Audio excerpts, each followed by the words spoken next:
That summer, the fence that stretched through our town seemed bigger. We lived in a yellow house on one side of it. White people lived on the other. And Mama said, "Don't climb over that fence when you play." She said it wasn't safe. That summer there was a girl who wore a pink sweater. Each morning she climbed up on the fence and stared over at our side. Sometimes I stared back. She never sat on that fence with anybody. That girl did it.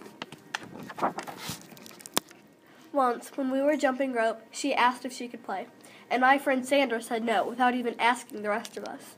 I don't know what I would have said. Maybe yes, maybe no. That summer, everyone and everything on the other side of that fence seemed far away. When she asked my mama why, she said, "Because that's the way things have always been." Sometimes when me and Mama went into town, I saw that girl with her mama. She looked sad sometimes, that girl did.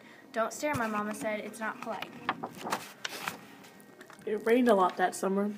On rainy days, that girl sat on the fence in a raincoat.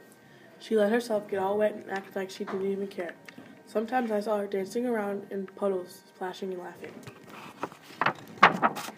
Mama wouldn't let me go out in the rain. "That's why I bought you rainy day toys," my mama said. "You stay inside here, where it's warm and safe and dry."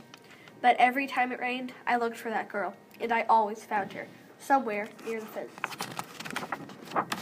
Someplace in the middle of the summer, the rain stopped. When I walked outside, the grass was damp, and the sun was already high up in the sky, and I stood there with my hands up in the air. I felt brave that day. I felt free. I got close to the fence, and that girl asked my name. "Clover," I said. "Her name's Annie," she said. "Annie Paul. I live over yonder," she said. "By where you see the laundry, that's my blouse hanging on the line." She smiled big. She had a pretty smile. And then I smiled, and we stood there looking at each other smiling. "It's nice upon this fence," Annie said. "You can see all over." I ran my hand along the fence. I reached up and touched the top of it. "A fence like this was made for sitting on," Annie said. She looked up at me sideways. My mama said I shouldn't go on the other side, I said. My mama says the same thing, but she never said nothing about sitting on it. Neither do mine, I said. That summer, me and Annie sat together on that fence, and when Sandra and them looked at me funny, I just made believe I didn't care. Some mornings, my mama watched us. I waited for her to tell me to get down from that fence before I break my neck or something, but she never did.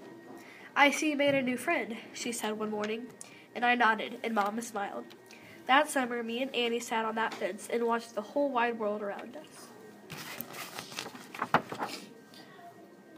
One day, Sandra and them were jumping rope near the fence, and we asked if we could play. "I don't care," Sandra said. And when we jumped, Sandra and me were partners the way we used to be. When we were too tired to jump anymore, we sat up on the fence, all of us in a long line. "Someday somebody's going to come along and knock this old fence down," Annie said, and I nodded. "Yeah," I said.